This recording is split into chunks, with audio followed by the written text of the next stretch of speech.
rendu de la deuxième réunion du Conseil de ministres. Le président de la République, chef de l'État, Félix-Antoine Tshisekedi Tshilombo, a présidé en visioconférence ce vendredi 7 mai 2021 la deuxième réunion du Conseil de ministres du gouvernement de la République, dirigé par le Premier ministre Jean-Michel Sama Lukonde Kyenge. 6 points étaient inscrits à l'ordre du jour, à savoir 1. Communication du président de la République, chef de l'État. 2. Point d'orientation du Premier ministre, chef du gouvernement. 3. Point d'information. 4. Approbation d'un relevé des décisions du Conseil de ministres. 5. Examen et adoption des dossiers. 6. Examen et adoption de projets de texte. 1. De la communication du président de la République. La communication du président de la République a porté sur 3 points, à savoir 1. Du fonctionnement de nos institutions provinciales. Préoccupé par l'instabilité au sommet de certaines de nos institutions provinciales, caractérisée par la déchéance de certains gouverneurs de province et des conflits permanents entre des gouverneurs et des assemblées provinciales, le président de la République, chef de l'État, a chargé le vice-premier ministre, ministre de l'Intérieur, de se mettre en contact avec la Commission électorale nationale indépendante CENI pour procéder à l'organisation des élections de gouverneurs dans les provinces concernées. Il faudrait par la suite que le ministre de l'Intérieur organise de séminaires réunissant les assemblées provinciales ainsi que le gouverneur pour trouver un modus operandi qui apporte la stabilité dans nos provinces. 2. Au sujet de l'enseignement supérieur et universitaire. Après la visite qu'il a effectuée le mercredi 5 mai 2021 dans quelques universités et instituts supérieurs, le président de la République a demandé au ministre de l'Enseignement supérieur et universitaire de mobiliser des moyens à mettre à disposition de professeurs pour faciliter la production des syllabus et répondre ainsi à la demande formulée par les étudiants quant à ceux. Il a en outre donné des orientations au ministre de l'ESU pour travailler avec son collègue de transport et voies de communication en vue de mettre à disposition en matinée et en fin de journée des bus pour faciliter la mobilité des étudiants. Au sujet du plan de développement de nos territoires, le président de la République a terminé son propos en informant le Conseil de ministres de sa volonté de mettre en œuvre le plan de développement de nos territoires.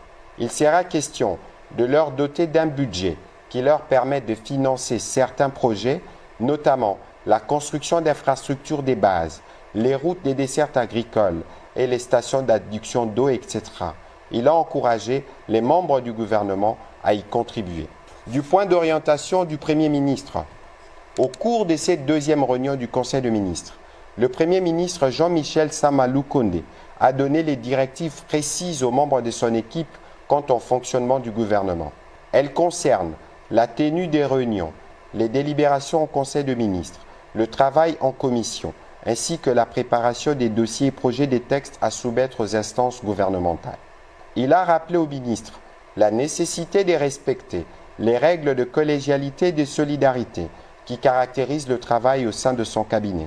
Par la même occasion, il a annoncé la tenue prochaine d'un séminaire gouvernemental qui permettra de renforcer la cohésion au sein de son équipe.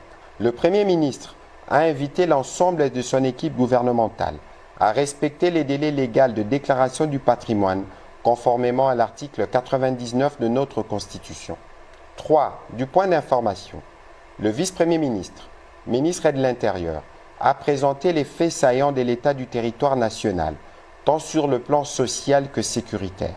Il a rappelé que la population attend du gouvernement de la République des signaux forts pour que ces revendications soient prises en compte. Il a noté que la population a accueilli favorablement la décision du président de la République proclamant l'état de siège dans les provinces de l'Ituri et du Nord Kivu, laquelle mesure a été suivie par la nomination des gouverneurs et vice-gouverneurs militaires et policiers à la tête de provinces suisses évoquées. Le vice-premier ministre, ministre de l'Intérieur, a également noté le mécontentement des utilisateurs des réseaux de communication vis-à-vis des méthodes de prélèvement de faits des RAM initiées par l'autorité des régulations de postes et de télécommunications. Quant à la taxation de ces services, il a suggéré la constitution d'une commission interministérielle pour examiner cette situation afin d'éclairer l'opinion. Le ministre de la Défense nationale et ancien combattant a pour sa part brossé la situation générale du pays par zone de défense. Il a salué la formalisation par ordonnance présidentielle de la décision du commandant suprême proclamant l'état de siège dans les provinces de l'Ituri et du Nord Kivu. De son côté, le ministre de la Santé publique a informé le Conseil de ministres de la découverte dans un immeuble situé dans la commune de La Gombe de 25 cas de Covid-19, parmi lesquels 20 expatriés et 5 Congolais. Des mesures sanitaires appropriées ont été prises. Il s'agit entre autres de la mise en quarantaine de tous les occupants de l'immeuble tout en séparant les cas contaminés des cas contacts. L'organisation de la prise en charge correcte selon le protocole national de toutes les personnes infectées, la décontamination de l'immeuble concerné, l'approfondissement des investigations avec un mapping pour suivre tous les cas suspects. Le ministre de la Santé a profité de l'occasion pour inviter les membres du gouvernement à respecter et à faire respecter les mesures barrières contre cette pandémie. De l'approbation d'un relevé des décisions du Conseil de ministres. Le Conseil de ministres a approuvé les décisions de la première réunion du Conseil tenue le 30 avril dernier, soumises à son approbation. Examen et adoption d'un dossier. Le ministre des Affaires sociales, Action humanitaire et solidarité nationale a soumis au Conseil de ministres une requête en vue d'une réponse humanitaire urgente dans les provinces de l'Ituri et du Nord Kivu. À travers cette action, la riposte humanitaire s'efforcera d'identifier en urgence 1. Le risque de rupture de solidarité communautaire. 2. Les risques de la désinformation de la population. 3. Et enfin, le risque social, politique et sécuritaire. Le Conseil de ministres a approuvé, après débat et délibération, cette requête qui témoignera de la solidarité nationale aux populations du Nord Kivu et de l'Ituri durant cette période de l'état de siège. Une commission ad hoc a été mise en place pour la mise en œuvre de cette décision. Par ailleurs, le ministre des Affaires sociales a informé le Conseil de ministres de la situation qui prévaut dans la province de la Chuapa, consécutive aux violences enregistrées ces derniers jours entre les Bantous et les Pygmées.